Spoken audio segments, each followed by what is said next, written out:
በስመ አብ ወወልድ ወመንፈስ ቅዱስ አሐዱ አምላክ አሜን። በመጀመሪያም በክርስቶስ ክርስቲያን በወልድ ውሉድ በመንፈስ ቅዱስ መንፈሳውያን የተሰኛችሁ የክርስቶስ ቤተሰቦች የእናታችን የእመቤታችን የቅድስት ድንግል ማርያም የአስራት ያደራ ልጆች እስከ ሞት ድረስ በወደደንና ባፈቀረን በጌታችንና በአምላካችን በመድኃኒታችን በኢየሱስ ክርስቶስ ፍጹም የሰላምታ ቃል ሰላም እላችኋለሁ። እንደምን ሰነበታችሁ? አሚን። የጌታችንና የአምላካችን የመድኃኒታችን የኢየሱስ ክርስቶስ ስሙ ከአጽናፈ ዓለም እስከ አጽናፈ ዓለም ከፀሐይ መውጫ እስከ ፀሐይ መግቢያ ድረስ የከበረና የተመሰገነ ይሆነልን። እንዲሁም አትለየውምና እናቱ እናታችን እመቤታችን ቅድስት ድንግል ማርያም ስሟ የከበረና የተመሰገነ ይሆነልን።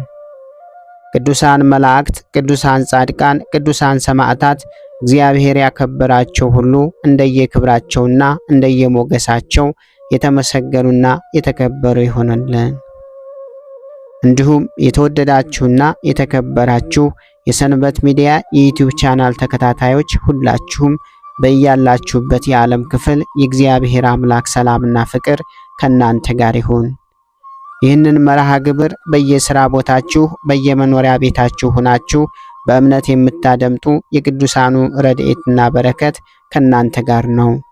እንዲሁም ከጠላታችን ከዲያብሎስ እስራት እንፈታለን፣ ከያዘንም ደዌ እንድናለን። ሁላችሁም የሰንበት ሚዲያ ዩቲዩብ ቻናል ተከታታዮች በሀገር ውስጥም በሀገር ውጭም ያላችሁ ይህንን መንፈሳዊ ቻናል ሁልጊዜ በየዕለቱ ሰብስክራይብ፣ ላይክ፣ ሼር በማድረግ አገልግሎቱን እንድትደግፉና ያላችሁን ሐሳብና አስተያየት በኮመንት ስር እንድታስቀምጡልን እንጠይቃለን። እንዲሁም የየዕለቱን መርሃ ግብሮች ሁልጊዜ በዚህ ቻናል ስለምንለቅ መርሃ ግብሮቹን በቻናላችን በመግባት እንድትከታተሉ ስንል በአክብሮት እንጋብዛለን። በድጋሚ እግዚአብሔር አምላክ ሰላምና ፍቅር ከእናንተ ጋር ይሁን። እንኳን በኅዳር 21 ቀን ታስባና ተከብራ ለምትውል የእመቤታችን የቅድስት ጽዮን ድንግል ማርያም በዓል ከሮሜ አገር የሆነ ቅዱስ ጎርጎርዮስ የዕረፍቱ መታሰቢያ በዓል፣ ሊቀ ጳጳሳት ቅዱስ አባ ቆዝሞስ የዕረፍቱ መታሰቢያ በዓል፣ ቅዱስ አባት አባ ዮሐንስ ዘአስዩጥ የዕረፍቱ መታሰቢያ በዓል በሰላም አደረሳችሁ አደረሰን። ቅድስት ጽዮን ድንግል ማርያም ኅዳር 21 በዚች ቀን የእመቤታችን የቅድስት ድንግል ማርያም የበዓሏ መታሰቢያ ነው። ጽዮን ማለት ጸወን አምባ መጠጊያ ማለት ነው። አንድም በምስጢሩ ማህደረ አምላክ ማለት ነው። ጽዮን የሚለው ስም በቁሙ ለቅዱስ ዳዊት ተራራና ለኪዳኑ ጽላት ሲያገለግል፣ በትንቢታዊ ምስጢር ግን ለድንግል ማርያም ለቤተ ክርስቲያንና ለዘላለማዊ ርስት ያገለግላል። እግዚአብሔር ከዘመነ አበው በኋላ በጊዜው ለእስራኤላውያን ክብር ሞገስ አምባ የምትሆናቸውን ታቦተ ጽዮንን በቅዱስ ሙሴ አማካኝነት ሰጥቷቸዋል። ኦሪት ዘጸአት ምዕራፍ 31 ከቁጥር 18። ከዚያም ለ500 ዓመታት ከእነሱ ጋር በመሆኗ በፈጣሪና በእነሱ መካከል ድልድይ ሆና ኖራለች። ከዚያም ባለቤቱ ሲፈቅድ በዘመነ ሳባ በቀዳማዊ ምኒልክ ወይም እብነ መለክ እብነ ሐኪም አማካኝነት ወደ ኢትዮጵያ መጥታለች። እነሆ በሀገራችን የ3000 ዓመት ቆይታዋን ልትደፍን የቀራት ጥቂት ዓመታት ብቻ ናቸው። ጌታ እንደፈቀደ ቅዱስ መስቀሉና ታቦተ ጽዮንን ይዘን ይሄው በቸርነቱ እንኖራለን። ያም ሆኖ ታቦተ ጽዮንን መስረቅ የሚፈልጉ ብዙ ቀሳጢዎች እንዳሉ እናውቃለን። ነገር ግን አንጨነቅም። ምክንያቱም የመጣችውም የምትጠበቀውም በፈቃድ እግዚአብሔር ነውና እንጸልያለን እንጂ አንጨነቅም። ታቦተ ጽዮን ብዙ ጊዜ ጽላተ ኪዳን፣ ታቦተ ሕጉ እየተባለች ትጠራለች። ጽሌ ማለት ሰሌዳ እንደማለት ሲሆን ጽላት ደግሞ በብዙ ቁጥር ነው። ኪዳን ደግሞ በፈጣሪና በሰው ልጆች መካከል ያለው ውል ስምምነት ማለት ነው። ታቦት ማለት ማህደር ማደሪያ እንደማለት ነው። ሕጉ የተጻፈባቸውን ሰሌዳ ጽላት ስንላቸው የጽላቱ ማደሪያ ደግሞ ታቦት ይባላል። ጽላት ወይም ታቦትን ያመጣ ፈጣሪ ነው። በአዲስ ኪዳንም ምስጢረ ሐተታ ቢኖረውም ሁለት ቦታ ላይ ስለ ታቦት ተጠቅሶ እናገኛለን። ሁለተኛ ቆሮንቶስ ምዕራፍ 6 ከቁጥር 16፣ በዮሐንስ ራእይ ምዕራፍ 11 ከቁጥር 19። በመጨረሻም ህዳር 21 ቀን ጽዮን ማርያምን የምናከብርባቸው ምክንያቶችን እንመለከታለን። በዚህች ቀን ታቦተ ጽዮን ወይም ጽላተ ኪዳን ለሊቀ ነቢያት ቅዱስ ሙሴ መሰጣቷን እናስባለን። ታቦተ ጽዮን በምርኮ በሄደችበት በሀገረ ፍልስጤም ዳጎን የተባለ የአሕዛብን ጣዖት አድቅቃ በድል የተመለሰችበትን ዕለት እናስባለን። በዘመነ ልበ አምላክ ቅዱስ ዳዊት በአሚናዳብ ሰረገላ ሆና ከአቢዳራ ቤት ስትመጣ ቅዱስ ንጉሥ በታላቅ ሐሴት በፊቷ ዘመረ፣ አገለገለ፣ ምድራዊ ክብሩን እስኪረሳ ድረስ ተቀኘላት። ታቦተ ጽዮን ንጉሥ ሶሎሞን ወደ ሰራላት ቤተ መቅደስ በክብር የገባችበት ዕለት ነው። ይህንንም እናስባለን። የቀደሙ ነቢያት ስለ እመቤታችን ቅድስት ድንግል ማርያም በተለያየ አምሳል ያዩበት፣ ለምሳሌ ነቢዩ ዕዝራ በሀገረ መንፈሳዊት፣ ሕዝቅኤል በተዘጋጀች ቤተ መቅደስ ያዩበት ዕለትን በማሰብ እናከብራለን። ቀዳማዊ ምኒልክ ከ12ቱ ነገደ እስራኤል የበኩር ልጅ ጋር ሊቀ ካህናቱን አዛርያስንና ታቦተ ጽዮንን ይዞ አክሱም የደረሰበትን ዕለት እናስባለን። በዘመነ አጼ ባዜን በ4 ዓመተ ምህረት አካባቢ አማናዊት ጽዮን ድንግል ማርያም ወደ አክሱም ጽዮን በስደት መጥታለች ገብታለችም። በዚህ ጊዜም ሁለቱ ጽዮኖች ሲገናኙ ታላቅ ብርሃን አክሱምን ውጧታልና ይህንንም እናስባለን። በአብርሃ ወአብጽሐ ዘመነ መንግስት ክርስትና የኢትዮጵያ ብሔራዊ ሃይማኖት ሆኖ አዋጅ የታወጀበትን በዚህ ዕለት እናስባለን። አብርሃ ወአጽብሃ በወርቅና በዕንቁ ያሰሩትን ባለ 12 ክፍል ቤተ መቅደስ ለመጀመሪያ ጊዜ ቅዳሴ ቤቱ የተከበረበትን ዕለት በመሆኑ እናስባለን። በ9ኛው መቶ ክፍለ ዘመን የወዲት ጉዲት አብያተ ክርስቲያን ስታቃጥል ታቦተ ጽዮንን ይዘው ወደ ዘዋይ ሐይቅ ከተሰደዱ በኋላ ዘመነ ሰላም ሲጀመር አክሱም በነበሩ ካህናት አስተዋሽነት ከዘዋይ ወደ አክሱም የገባችበት ዕለት በመሆኑ በዚህ ዕለትም ይህንን እናስባለን። በእነዚህ ምክንያቶች በመላ ኢትዮጵያ በተለይም በርዕሰ አድባራት ወገዳማት አክሱም ጽዮን ከፍ ባለ መንፈሳዊ በዓል እናስባለን። በዚህ ዕለት ታስቦና ተከብሮ የሚውለው ሌላው ቅዱስ አባታችን ቅዱስ ጎርጎርዮስ ዘሮሜ ነው። በዚህችም ዕለት ከሮሜ ሀገር የሆነ ተአምራትን የሚያደርግ ቅዱስ ጎርጎርዮስ የዕረፍቱ መታሰቢያ በዓል ነው።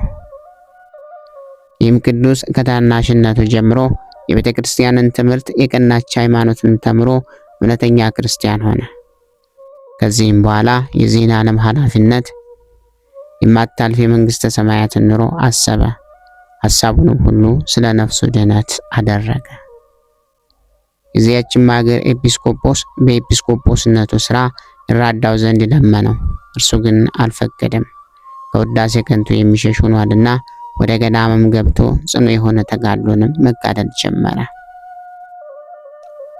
የዚያችም ሀገር ኤጲስቆጶስ ባረፈ ጊዜ ኤጲስቆጶስ የሚያደርጉት ፈልገው አጡ። ስለዚህም ተሰብስበው ሳሉ የመለኮትንም ነገር የሚናገር ጎርጎርዮስ ከእርሳቸው ጋር ሳለ ገዳማዊ ጎርጎርዮስን ፈልጋችሁ በእናንተ ላይ ሹሙት የሚል ቃል ከሰማይ ወደ እነርሱ መጣ። በበረሃውም ውስጥ በፈለጉት ጊዜ አላገኙትም። እየፈለጉትም ብዙ ቀን ኖሩ። እርሱ ግን በአቅራቢያቸው ይኖር ነበር። ባገኙትም ጊዜ በአንድ ምክር ተስማምተው በሌለበት ወንጌል ይዘው በላያቸው ኤጲስቆጶስነት ሾሙት። ስሙንም የመለኮት ነገር በሚናገር በጎርጎርዮስ ስም ጎርጎርዮስ ብለው ሰየሙት። ከዚህም በኋላ የእግዚአብሔር መልአክ ለቅዱስ ጎርጎርዮስ ተገልጦ ተነስተ ወደ እነርሱ ሂድ፣ እነሆ በላያቸው ኤጲስቆጶስነት ሾመሃልና ይህም ከእግዚአብሔር የሆነ ነው አለው። ያን ጊዜም ወደ እነርሱ ወረደ። የአምላክን ትእዛዝ መተላለፍ ፈርቷልና ባዩትም ጊዜ መጥተው በታላቅ ክብር ተቀበሉት። የሹመቱንም ሥርዓት ፈጸሙ። እግዚአብሔርም ቁጥር የሌላቸው ብዙዎችን ተአምራት በእጆቹ ገለጠ። ስለዚህም ገባሬ መንክራት ጎርጎርዮስ ተብሎ ተጠራ። ከብዙዎች ተአምራትም አንዲቱ ሁለት ወንድማማቾች ነበሩ። ከእርሷም ብዙ ዓሣዎችን የሚያጠምዱበት ታናሽ ባህር ነበረቻቸው። አንዱም አንዱ የኔ ናት በማለት እርስ በርሳቸው ተጣሉ። ስለዚህም ባህር በመካከላቸው ይፈርድ ዘንድ ወደ ቅዱስ ጎርጎርዮስ ለመሄድ ተስማሙ። እርሱም ከሁለት ተካፈሉ ብሎ አዘዛቸው። እንዳዘዛቸውም ባልተስማሙ ጊዜ ስለዚያ ባህር እግዚአብሔርን ለመነው። በዚያን ጊዜ ባህሪቱ ደርቃ የምትታረስ ምድር ሆነች። በመካከላቸውም ሰላም ሆነ። በእጆቹ ስለሚያደርጉ ድንቆች ተአምራት ዜናው በሁለት ሀገር ተሰማ። በጎ አገልግሎቱንም ከፈጸመ በኋላ በሰላም አረፈ። በዚህ ዕለት ታስቦና ተከብሮ የሚውለው ሌላው ቅዱስ አባታችን ቅዱስ አባ አስቆዝሞስ ሊቀ ጳጳሳት ነው። በዚህም ቀን የእስክንድርያ ሊቀ ጳጳስ ቅዱስ አባት ቆዝሞስ አረፈ። እርሱም ለአባቶች ሊቃነ ጳጳሳት 54ኛ ነው። ይህም አባት ብዙ መከራና ሐዘን ደረሰበት።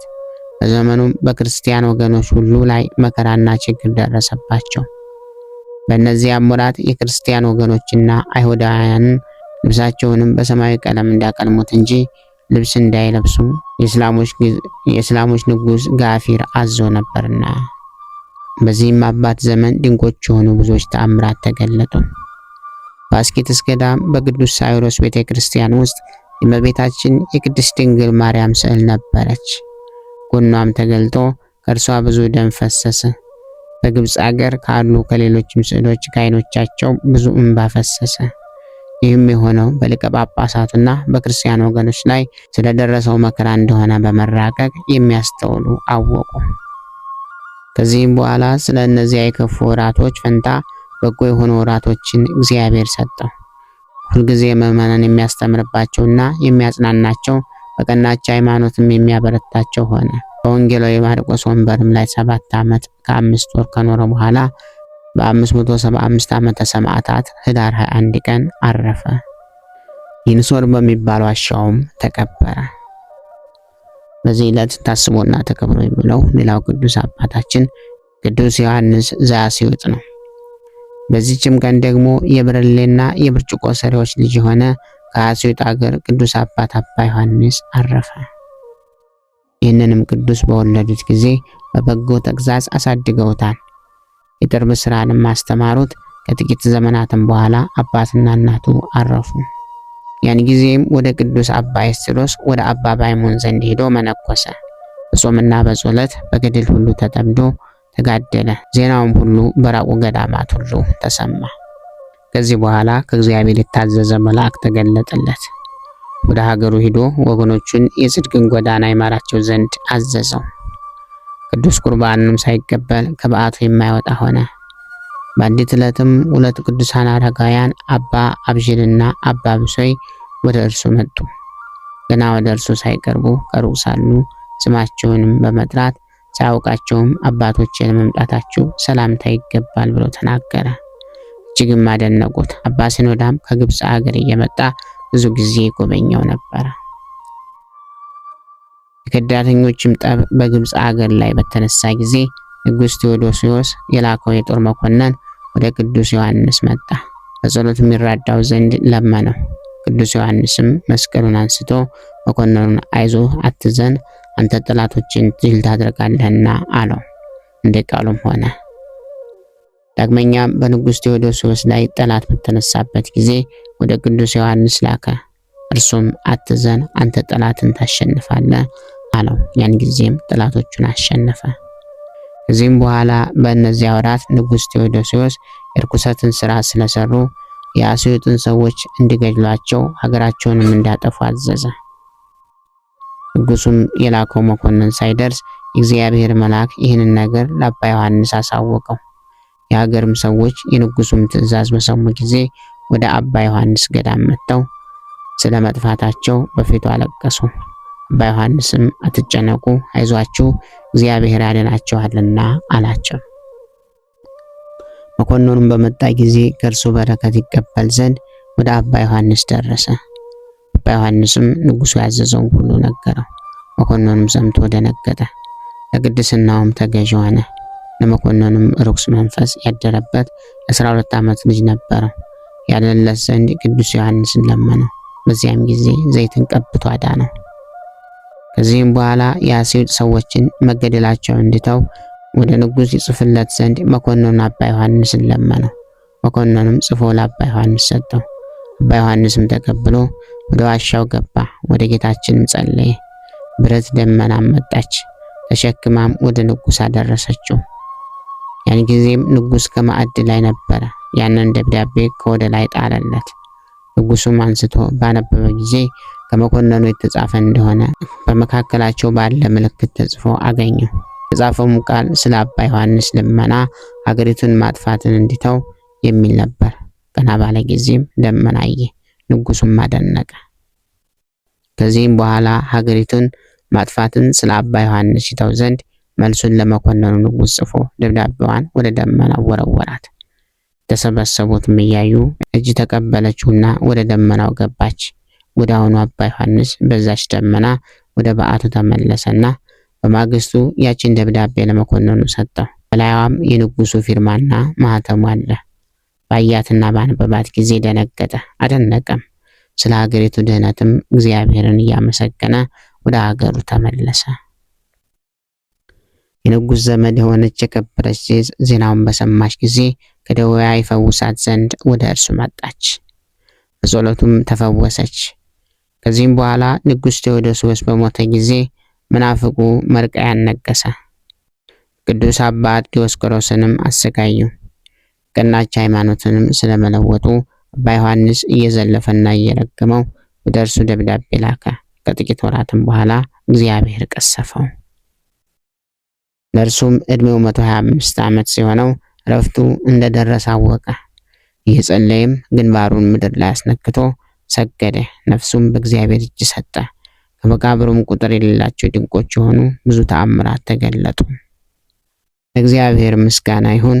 እኛንም በእመቤታችን በቅድስት ድንግል ማርያም በጸሎታ የሚገኝ በረከቷም ከሁላችንም የክርስቲያን ወገኖች ጋር ይኖር። በቅዱሳንም ጸሎት ይማረን። በረከታቸውም ከኛ ጋር ትኖር ለዘላለሙ አሜን። ጌታ ሆይ ከብልጽግናቸው ብዛት የተነሳ ብዙ መባን ካገቡት ይልቅ የድሃይቱን አነስተኛ መባ እንደተቀበልክ ለሁል ጊዜ የሚያገለግልህን አላፍ መላእክት እያሳሰብኩ በችግሬ ጊዜ የማቀርብልህን ምስጋና ተቀበል። እናንተም ቅዱሳን ነቢያት፣ የወንጌል ሰባኪያን ሐዋርያት፣ ሰማዕታትና ጻድቃን፣ ትጉሃን መላእክት፣ ፍጹማን ደናግል እንዲሁም ደጋጎች መነኩሳት ወይ ልጅ አዋቂ ሳይለይ የምንሰበሰብበትን የጉባኤ ቦታ ባርኩ። ይህንን መጽሐፍት አዘጋጅቶ ብራና ዳምጦ የጻፈውና ያጻፈውን ከግዕዝ ወደ አማርኛ የተረጎመውን ቃለ ንባቡን በእርጋታ መንፈስና በተመስጦ ሕሊና ያዳመጠ በደለኛን ሁሉ የምታስምር የጌታ እናቱ በማርያም ጸሎት ኢየሱስ ክርስቶስ ሆይ በአንድነት ይማረን። ኢየሱስ ክርስቶስ ሆይ በአንድነት ይማረን። ኢየሱስ ክርስቶስ ሆይ በአንድነት ይማረን። ክብር ምስጋና ይሁን አንድ አምላክ ለሚሆን ለአብ ለወልድ ለመንፈስ ቅዱስ ስም እስከ ዘላለሙ አሜን። ወስብሐት ለእግዚአብሔር ወለወላዲቱ ድንግል ወለመስቀሉ ክቡር። ይቆየን። ጌታ ሆይ ከብልጽግናቸው ብዛት የተነሳ ብዙ መባን ካገቡት ይልቅ የድሃይቱን አነስተኛ መባ እንደተቀበልክ ለሁል ጊዜ የሚያገለግልህን አላፍ መላእክት እያሳሰብክ